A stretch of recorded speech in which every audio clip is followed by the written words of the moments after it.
देवियों और सज्जनों, स्वागत है आपका मिश्रा जी के साथ रैपिड फायर राउंड में।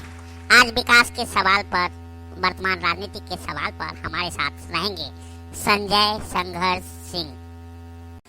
तो शांति बनाए रखें, कुछ ही क्षण में हमारे बीच मौजूद होंगे जवाबों के बादशाह संघर्षशील संजय संघर्ष सिंह। अरे नमस्कार मिश्रा जी, कैसे हैं? चलिए आपके साथ रैपिड फायर राउंड में हम भी कम से कम शामिल तो हुए। अभी तक तो आप विधायक सांसद का ही इंटरव्यू लेते रहते थे। चलिए आज मजा आएगा आपसे बतियाकर। सांसद विधायक से ज्यादा आप ही दिखते हैं हमारे साथ। लोग कहने लगा है जब अकेले देखता है कि हो संघर्ष सिंह किधर है, मिश्रा जी आप अकेले कैसे हैं। चलिए आपको भी मौका मिलता है तो आप खिंचाई करिए लेते हैं हमारा। अच्छा, चलिए कोई बात नहीं, सवाल पूछिए। अरे हम लोग बैठे हैं आपके साथ आज रैपिड फायर राउंड में, तो मतलब का कुछ बात हो जाए, हंसी मजाक तो होते रहता है। आपसे पहला सवाल है, कुर्ता पजामा से आप क्या समझते हैं, और अगर बंडी उसमें शामिल हो तो? देखिए, हमने तो जब भी पहले कुर्ता का पैजामा निकलते देखा संदूकों में से, तो पता चलता था कि होली आ गई। होलिका दहन होने के बाद होली के दिन रंग बिरंगे परिधानों में रंगने के बाद शाम को सफेदी लौटती थी। लेकिन आजकल उल्टा हो गया। आजकल संदूक से कुर्ता पजामा निकले और बंडी निकले तो समझ में आता है कि कोई चुनाव का बिगुल बजा है। नेताजी लोग अब मांद से बाहर आए हैं और अब जनता को बड़ी बड़ी बातों और लुभावने अंदाज में फंसाने की तैयारी में है। ये ऐसा लगता है जैसे विकास का होली जल गया हो, होली का दहन हो गया हो। विकास को जलाकर खाक करने के बाद, उस राख को मलकर संतुष्टि भर भ्रष्टाचार में नहा लेने के बाद जब कोई सफेदी की झनकार लेता है तो लगता है कि कुछ वैसा हो रहा है जैसा नहीं होना चाहिए।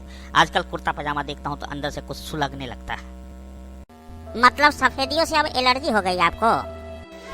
एलर्जी या नफरत नहीं है सफेदी से। नफरत का कारण है वो अंदर का कालापन, जिसे बाहर की सफेदी से ढकने का प्रयास होता है।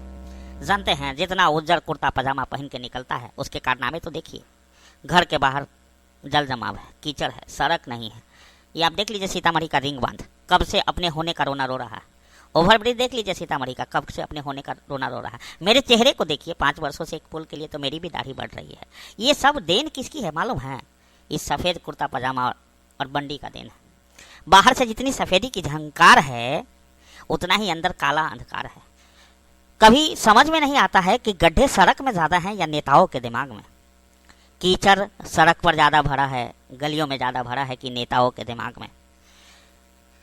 गंदगी वास्तव में शहर में है या राजनीति में, ये तय करना मुश्किल जब हो जाता है तो लगता है कि ये कुर्ता पजामा की ही देन है। अब बताइए ना, जिसका बच्चा नौकरी ना पाकर आंदोलित हो, उसका बाप दादा और चचा संदूक में से कुर्ता पजामा निकालता है और उसी नेता के लिए वोट जुटाने निकल जाता है। एक ही परिवार में जो बड़े बुजुर्ग हैं वो ये कह रहे हैं कि चापलूसी में फायदा है नेताओं के, और बच्चे मांग रहे हैं सड़क पर उतर कर रोजगार, शिक्षा, स्वास्थ्य, बेहतर सड़क और बेहतर व्यवस्था। कितना कंफ्यूजन नहीं है ये? अच्छा, तो अब समझ में आता है कि आप विधानसभा चुनाव तक लड़ गए लेकिन कुर्ता पजामा काहे नहीं पहने। मिश्रा जी, मेरा मानना है कि जो बच्चा पढ़ने वाला है ना वो पढ़ जाएगा, उसको यूनिफॉर्म से विशेष कोई मतलब नहीं होगा। यहाँ पढ़ाई अच्छी हो, कार्य अच्छे हो, पढ़ाई अच्छी हो, यूनिफॉर्म हो तो कोई तकलीफ की बात नहीं है। लेकिन खाली यूनिफॉर्म हो और पढ़ाई ना हो। ये नेता जिस राजनीति की पढ़ाई में लगे हैं, एक नए तरीके की राजनीति की पढ़ाई हो रही है। हम आपके यहाँ आराधना में आए थे, 4 गो राइफल वाला अंगरक्षक लेकर, तो इसलिए हमको वोट दे दीजिए। हम आपके फलदान में गए थे, इसलिए आपको वोट दे दीजिए, हमको वोट दे दीजिए। हम आपके शादी विवाह में आते हैं चुमावन करने, इसलिए हमको वोट दे दीजिए। हम आपके जात के हैं इसलिए वोट दे दीजिए, हम आपके पार्टी से हैं इसलिए वोट दीजिए। हम क्या हैं इस पर जोर ही नहीं है। नेता क्या है, नेतृत्व क्षमता क्या है, उसकी क्वालिटी क्या है, विकास के प्रति उसकी सोच क्या है, ये सब है ये नहीं है। खाली यूनिफॉर्म पहन लेता है, पार्टी का गमछा गले में डालता है और टोपी पार्टी वाला लगा लेता है और हाथ जोड़ के पहुंच जाता है और उसी से जीत मिल जाती है। इससे थोड़ा हमको एलर्जी है। नगर निगम चुनाव में आपकी सक्रियता काफी दिख रही थी सीतामढ़ी में, अभी शांत है, ऐसा क्यों? इतिहास गवाह है कि हम कभी शांत ही नहीं हुए। शांत तब होते जब चेहरे की दाढ़ी न खुजला रही होती।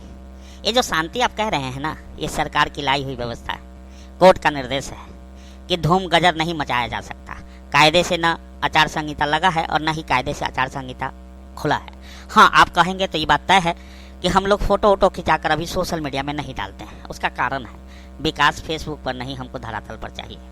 यह वह समय है जब कोई दूसरा आपके प्रयासों का आकलन कर पाए, नहीं कर पाए, जिनसे आप मिले वो आपकी ईमानदार प्रयासों का आकलन कर पाए।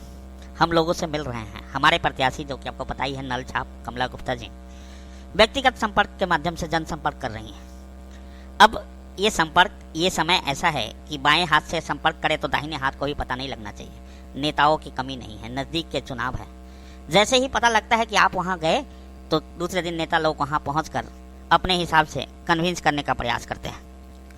इसीलिए अब कोशिश ये है कि पूरी गोपनीयता से समस्याओं को सुनना, लोगों के समस्याओं के समाधान पर चर्चा करना और उनसे नगर निगम चुनाव में मेयर पद हेतु नल छाप के लिए समर्थन प्राप्त करना, और इसी प्रयास में हम लोग लगे हुए हैं।